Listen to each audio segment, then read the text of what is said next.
बिस्मिल्लाहिर्रहमानिर्रहीम। अस्सलाम वालेकुम नाज़रीन, आप यूट्यूब चैनल देख रहे हैं। मैं इमरान ख़ान हूँ। आज की जो सबसे बड़ी ख़बर है जो गुज़िश्ता रात आई और वो नदीम मलिक साहब ने एक प्रोग्राम किया मौलाना फजलुर रहमान के साथ, उसके अंदर वो ख़बर बाहर आई है और ख़बर बहुत बड़ी है। यानी ये पाकिस्तान के अंदर आप कहें कि भूचाल आ गया इस खबर से, तो ये कोई झूठ नहीं होगा।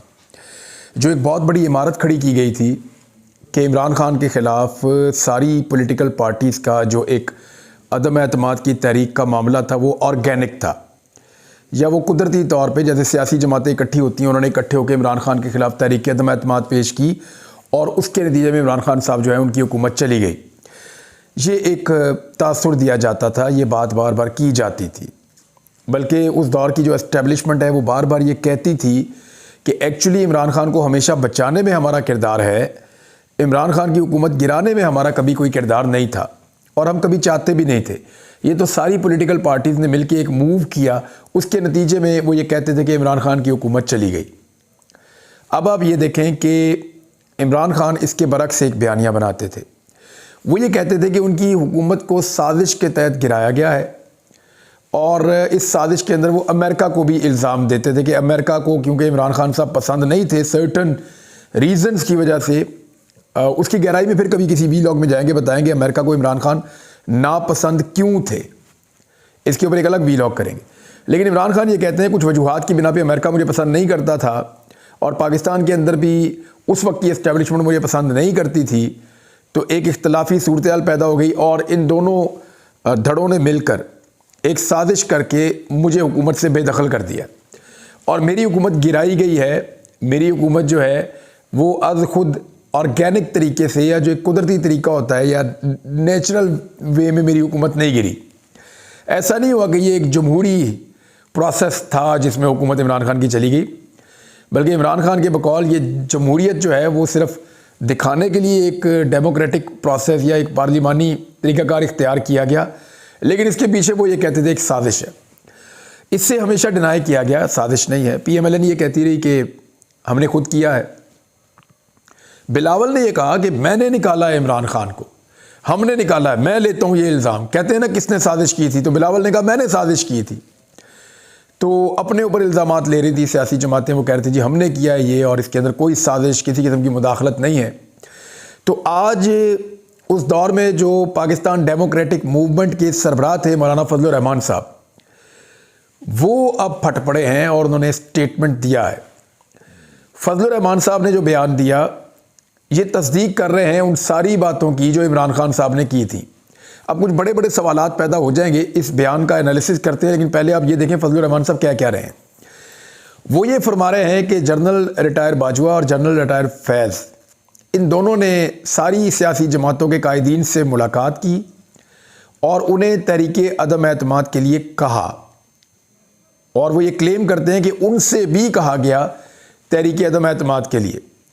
फजलुर रहमान साहब ने कहा कि उस वक्त अगर मैं पीछे हटता और मैं ये ना करता उनके कहने पर, तो ये तासुर बनता या कहा जाता कि मैं इमरान खान का साथ दे रहा हूँ या मैं इमरान खान को बचा रहा हूँ। तो फजलुर रहमान साहब तो आपको पता है इमरान खान साहब के सख्त मुखालिफ थे। इमरान खान साहब उनको जलसों में डीजल कह के पुकारते थे, वो इमरान खान को यहूदी एजेंट कह के पुकारते थे। अभी इलेक्शन तक ऐसे ही चलता चला आ रहा था। तो फजलुर रहमान साहब ने कहा और कंफर्म कर दिया कि वाकई में जो तहरीक अदम एतमाद थी वो सियासी दिमागों की इख्तरा नहीं थी। ये फजलुर रहमान साहब का क्लेम है। वो ये कहते हैं ये फैसला कहीं और हो चुका था बंद कमरे में, और इस फैसले को इम्प्लीमेंट करने के लिए, उसके ऊपर मोहर लगाने के लिए सियासी जमातों को कहा गया। फजलुर रहमान साहब कंफर्म कर रहे हैं कि सियासी जमातों ने सिर्फ रबर स्टैंप का काम किया, सिर्फ मोहर लगाई, असल काम हो चुका था और इमरान खान को निकालने का फैसला हो चुका था। अब ये उस दौर की एस्टेब्लिशमेंट के ऊपर एक वो घिनौना इल्ज़ाम है जिसकी पादाश में बहुत सारे लोग सज़ा काट चुके हैं। मैं आपके सामने बैठा हूं, देखें यही कहानी हमने बताई थी ना लोगों को। अरशद शरीफ ने भी यही बात बताई थी, साबिर शाकिर ने भी यही बात बताई थी, मोहित पीरदादा ने भी यही बात बताई थी, दीगर बहुत सारे सहाफ़ी हैं, सदीक जान ने उसने भी यही बात बताई थी, समी इब्राहिम साहब उन्होंने भी यही बात बताई थी, और जो दोस्त हैं बहुत सारे हमारे दर्जनों की तादाद में, उन्होंने यही बात बताई थी। जिसने ये बात की थी उसको फिर खुमियाजा भुगतना पड़ा। बहुत सारे लोग आज पाकिस्तान में नहीं हैं, बहुत सारे हालात उनके अच्छे नहीं हैं। जितने लोग ये बातें करते थे उनमें से कोई भी शायद नौकरी पे भी नहीं है, तमाम लोग बेरोज़गार हो चुके हैं। वो सारे सहाफ़ी जो ये बात करते थे कि ये जो सारा मामला था ये खालिसतन पॉलिटिकल मामला नहीं था, आज फजलुर रहमान साहब ने तस्दीक कर दी है इमरान खान के मौक़िफ़ की, उन तमाम सहाफ़ियों के मौक़िफ़ थी जो ये बात करते थे। और वो जितने सहाफ़ी हैं जो ये कह रहे थे कि ये बड़ा ऑर्गेनिक है, वो जो ये कह रहे थे कि ये सियासी एक तहरीक के नतीजे में हुआ है, उन सारे सहाफ़ियों के लिए आज मुकाम है इबरत का कि आंखें बंद करके यकीन ना करें, तहकीक कर लिया करें। फजलुर रहमान साहब ने आज तस्दीक कर दी है, फजलुर रहमान साहब का बहुत शुक्रिया। लेकिन इसमें चंद सवालात पैदा हो गए हैं। एक तो उन्होंने कह दिया जी इमरान खान की हुकूमत को गिराया गया था, और उस सियासतदानों ने नहीं गिराई थी, उन्होंने इल्ज़ाम जनरल फैज़ और जनरल बाजवा साहब पे लगा दिया था। और जनरल फैज़ साहब की तरदीद भी आ गई, वो कह रहे हैं जी मैं तो उस वक्त था ही नहीं, मैं तो कोर कमांडर पेशावर था। अब ये तरदीद भी अपनी जगह पे मौजूद है। देखें, सबको हक है अपनी बात कहने का। अगर फजलुर रहमान साहब अपनी बात कह रहे हैं तो पूरा हक है जनरल बाजवा को या जनरल फैज़ को अपनी बात कहने का। डेमोक्रेसी तो यही होती है ना। अब जो दूसरे तीसरे लोग हैं वो भी अपनी बात कर सकते हैं, यानी शहबाज शरीफ को भी हक है, बिलावल को भी हक है कि वो अपनी बात रखें सामने कि क्या उस वक्त तय पाया था, क्या हुआ था। जो जहाँ तक मुझे समझ आ रही है ना, आने वाले वक्त में बिलावल भी फटेंगे एक दिन और वो भी बहुत सारी चीज़ें बोलेंगे। जिसको तकलीफ़ होगी ना वो बोलना शुरू हो जाएगा। आज फजलुर रहमान साहब क्यों बोल रहे हैं, ये सबसे बड़ा सवाल है। फ़र्ज़ करें फजलुर रहमान साहब को 15 सीटें मिल जाती, 10 से 15 सीटें जिनकी वो तवक्को कर रहे थे फजलुर रहमान साहब की उनको मिलेंगी कौमी असम्बली की, वो उनको नहीं मिली। फिगर अभी भी उनका 4 के करीब घूम रहा है। तो एक तो उनको मायूसी हुई। फ़र्ज़ करें अगर फजलुर रहमान साहब के लिए भी धांधली उसी पैमाने पर होती जिस तरह नवाज शरीफ के लिए धांधली हुई है, तो क्या फजलुर रहमान साहब ये सारा पोल खोल रहे होते या ये सारी बात कर रहे होते? तो इसका साफ जवाब है कि नहीं। फ़र्ज़ करें फजलुर रहमान साहब के बगैर हुकूमत ना बन रही होती वफाकी, और उनको बहुत सारी वजारतें ऑफ़र होती या उनको सदर पाकिस्तान का ओहदा मिल जाता, तो क्या वो ये सारे पोल खोल रहे होते, ये सारी बातें खोल रहे होते? तो उसका भी जवाब है कि नहीं। देखिए, ये जो फजलुर रहमान साहब और इमरान खान साहब है ना, इनके बीच में पैगामबाजी का सिलसिला कुछ अर्सा पहले शुरू हो चुका था। आपको याद होगा फजलुर रहमान साहब के घर पे एक फौतगी हुई थी, उसके बाद पाकिस्तान तहरीक इंसाफ का एक वफ्द गया था वहाँ पे दुआ करने के लिए। मेरी इत्तला के मुताबिक इनकी वैसे भी एंगेजमेंट होती रही है फजलुर रहमान साहब की पार्टी के साथ, और तहरीक इंसाफ ने फजलुर रहमान साहब को पहले बता दिया था कि आपके साथ धोखा होगा। नवाज शरीफ धोखाबाज हैं, उन्होंने आपको इस्तेमाल किया टिश्यू पेपर की तरह, और आपको कुछ नहीं मिलेगा और सारा कुछ नवाज शरीफ कमाने की कोशिश करेंगे। तो हुआ भी यही कि जितनी धांधली हुई, जितना जोर लगाया गया, वो पंजाब में नवाज शरीफ के लिए लगाया गया। फजलुर रहमान साहब बेयारो मददगार रहे और वो अपनी नशिस्तें हार गए, क्योंकि नून लीग की कारकर्दगी जैसी थी 16 महीनों में, उस कारकर्दगी का सारा बोझ सबके ऊपर पड़ा, लेकिन नून लीग को धांधली से जितवा दिया गया और फजलुर रहमान साहब जो हैं वो पिसकर रह गए।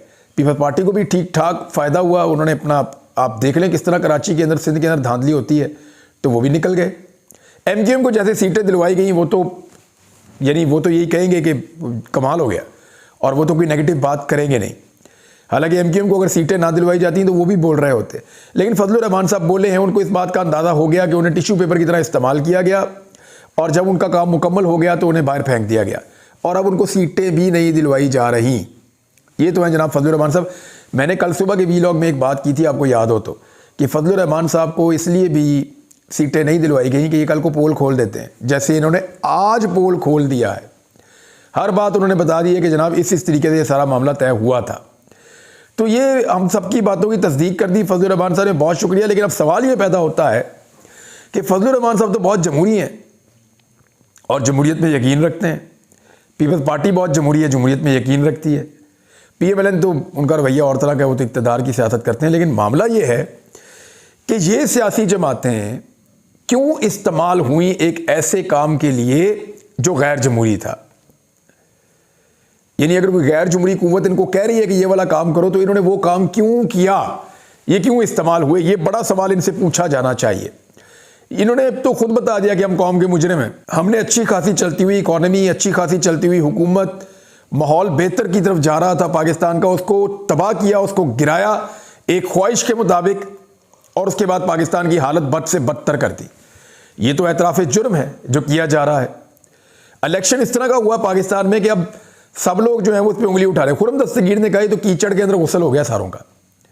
खुर्रम दस्तगीर नून लीग के बहुत करीबी हैं और वो ये कह रहे हैं कि ये इलेक्शन बहुत मुतनाज़ इलेक्शन है। वो भी सच इसलिए बोल रहे हैं कि वो खुद भी इलेक्शन हार चुके हैं।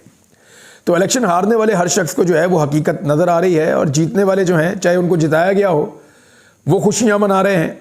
अभी जब मैं आपसे बात कर रहा हूँ तो इस वक्त फजलुर रहमान साहब की पाकिस्तान तहरीक इंसाफ के वफ्द के साथ मुलाकात हो रही है। असद कैसर दोबारा मौजूद हैं, पार्टी के बैरिस्टर गौहर साहब मौजूद हैं, उमैर नियाज़ी साहब मौजूद हैं। तो ये बातचीत चल रही है।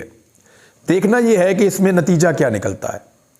देखें, मेरी जो अंडरस्टैंडिंग है उसके मुताबिक ये है कि अंदर जो बातें तय होंगी वो बातें कभी भी बाहर आकर नहीं बताई जाएंगी, क्योंकि हालात बहुत अजीब से हैं। फजलुर रहमान साहब ने अब ये फैसला किया है कि वो इस धांधली के ख़िलाफ़ बोलेंगे, क्योंकि उनके लिए धांधली की नहीं गई ना। देखें, फजलुर रहमान के ख़िलाफ़ धांधली नहीं हुई, धांधली पाकिस्तान तहरीक इंसाफ के ख़िलाफ़ हुई है।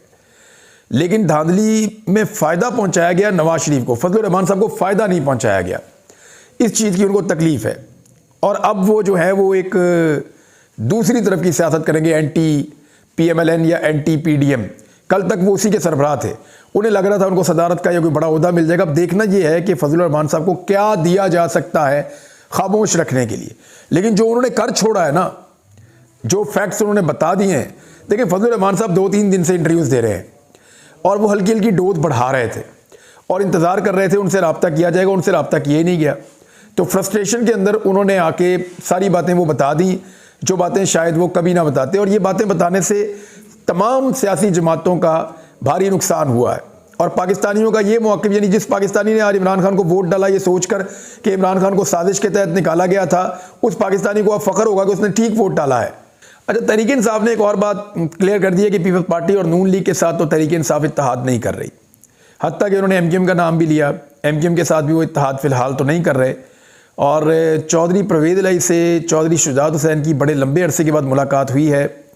इस मुलाकात के बारे में भी मैं आपको एक चीज़ बता दूं कि ये मुलाकात भी बड़ी मानी खेज़ है। उसकी वजह यह है कि चौधरी शुजात हुसैन को भी लगता था कि उनको जो कुछ मिलेगा वो नहीं मिला। चौधरी शुजात हुसैन साहब ये सोच कर बैठे थे कि 10 नशिस्तें उनको भी मिलेंगी। अलीम खान साहब ये सोच कर बैठे थे कि 40 नशिस्तें उनको मिलेंगी, उनसे वादा किया गया।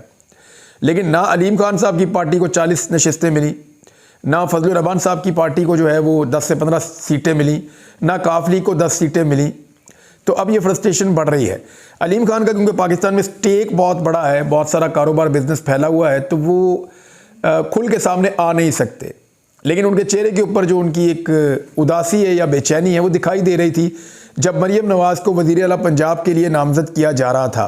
वो बड़े लंबे अरसे से ये ख्वाब देख रहे हैं, बल्कि एक दिन उन्होंने मुझे कहा था कि मेरा बेटा माशाल्लाह, अल्लाह ताला उसकी ज़िंदगी करे, उन्होंने कहा मेरा बेटा माशाल्लाह जवान हो गया। वो ये मुझे कह रहा था कि जब मैं छोटा था मैंने होश संभाली, तब भी आप वज़ीर थे, आज भी आप वज़ीर हैं, तो आपने इसमें हासिल क्या किया सियासत में?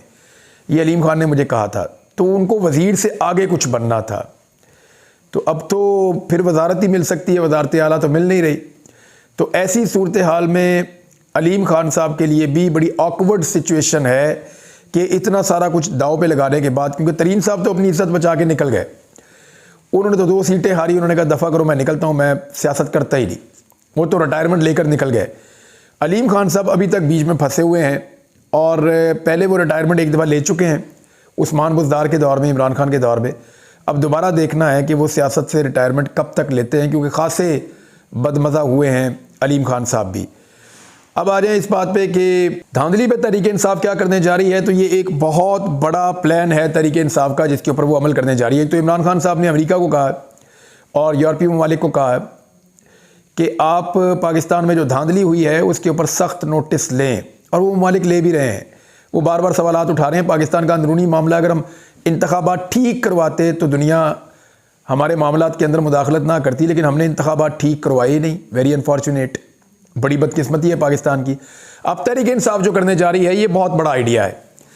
तहरीक इंसाफ ने तमाम उम्मीदवारों को तलब कर लिया है पाकिस्तान तहरीक इंसाफ के जो इलेक्शन जीते हैं और उनको हरा दिया गया है, और आलमी मीडिया को बुला लिया है। वहाँ पे इंटरनेशनल मीडिया बैठा होगा, एक एक करके तहरीक इंसाफ का हर बंदा बताएगा जनाब मेरे साथ ये हुआ, ये मेरे फॉर्म 45 पड़े हुए हैं, ये आप चेक कर लीजिए, मैं इलेक्शन जीत गया हूँ, इन्होंने मुझे इलेक्शन हरा दिया। तो तमाम जो पाकिस्तान तहरीक इंसाफ के उम्मीदवार हैं वो अपने अपने फॉर्म 45 लेकर पहुंच रहे हैं मैरियट होटल इस्लामाबाद में, और वहाँ पे एक बड़ी तगड़ी प्रेस कॉन्फ्रेंस होने वाली है। और बहुत सारे लोग जो हैं वो पहुँच भी गए हैं इस्लामाबाद इसी चक्कर में कि वो कल इस प्रेस कॉन्फ्रेंस का हिस्सा बनेंगे। तो आलमी मीडिया के अंदर ये बहुत बड़ी स्टोरी होने वाली है, क्योंकि वो तमाम लोग, यानी उनमें से अगर आधे भी आ गए तो फिर भी ये 50 से ज़्यादा हो जाएंगे, वो बताएंगे उनके साथ धांधली किस तरीके से हुई है। कुछ लोग खुद आएंगे, कुछ अपने नुमाइंदगान के ज़रिए से आएंगे। तो तहरीक इंसाफ की एक बेहतरीन हिकमत अमली है। और इसके अलावा एक चीज़ और तहरीक इंसाफ करने जा रही है कि वेरी नेक्स्ट डे, यानी हफ्ते वाले दिन, वो प्रोटेस्ट करने जा रहे हैं पूरे पाकिस्तान में धांधली के ख़िलाफ़। तो ये भी एक बड़ा कदम है, और पुरअमन एहतजाज करना सारी सियासी जमातों का हक़ है। अगर तहरीक इंसाफ ये एहतजाज करती है और दुनिया के अंदर इस चीज़ को बावर करवा देती है कि उनका मैंडेट छीना गया है, जैसा कि अल जज़ीरा ने लिखा कि मैंडेट थीव्स, कि मैंडेट चुराने वाले जो हैं उनकी हुकूमत आ गई है पाकिस्तान में। तो जब पूरी दुनिया के अंदर इनकी नेकनामी होगी तो इनके ऊपर प्रेशर आएगा, और हो सकता है पाकिस्तान तहरीक इंसाफ को उनकी सीटें वापस मिलना शुरू हो जाएं। देखते हैं आने वाले दिनों में क्या होता है। जो आज की डेवलपमेंट्स है वो आपके साथ शेयर करते हैं दोपहर के बाद इंशाल्लाह। अपना ख्याल रखिएगा, अपने इस चैनल का भी। अल्लाह हाफ़िज़।